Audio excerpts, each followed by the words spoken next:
اللہ اور اس کے رسول پر ایمان لے آؤ. ابھی تم مومن بن کر تو ظاہری اعتبار سے چند ایمانی تقاضوں کو تم نے اپنی زندگی میں لا کر اطمینان کر لیا ہے کہ ہم مومن ہو گئے ہو. یہ تمہاری غلط فہمی ہے، ہم خیالی ہے. اب تم آؤ آمین صحیح طور پر ایمان لے آؤ، حقیقی ایمان لے آؤ، کامل ایمان کی طرف میں قدم بڑھاؤ. اور اسی کی تشریح کرتی ہے وہ آیت یا ایھا الذین آمنوا ادخلوا فی السلم کافہ. اے ایمان والو اسلام میں پورے کے پورے داخل ہو.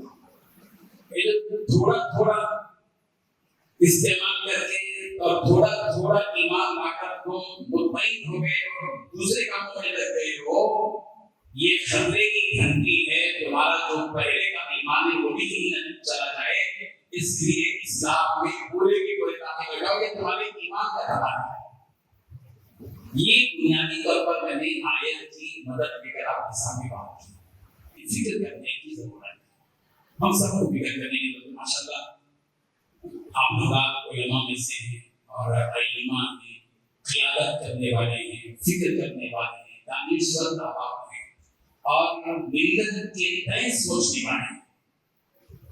مادیت کے اس دور میں دنیا کا مسلمانوں کا ایک بڑا طبقہ، ان کی روٹین، ان کی صبح و شام، ان کے شب و روز، ان کا جو ہدف اور ٹارگیٹ ہے وہ اتنا ہی ہے کہ جانور کا ہوتا ہے، کھانا اور پینا.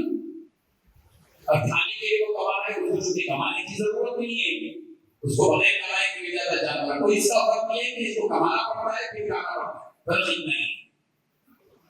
تو اس لیے اس وقت کی جو شدید ضرورت ہے وہ یہ ہے کہ اس ملت کے سلسلے میں اور فکر کرنے کی اور میدانی سطح پر یہ ملک کہاں جا رہا ہے اور ملت کہاں جا رہی ہے. ملت کی کے افراد کے مختلف طبقات کدھر دوڑ کر چلے جا رہے ہیں، جس کے نتیجے میں ان کا ایمان اور ان کا دین کس قدر کمزور ہو رہا ہے. اس فکر کی اس وقت شدید ضرورت ہے.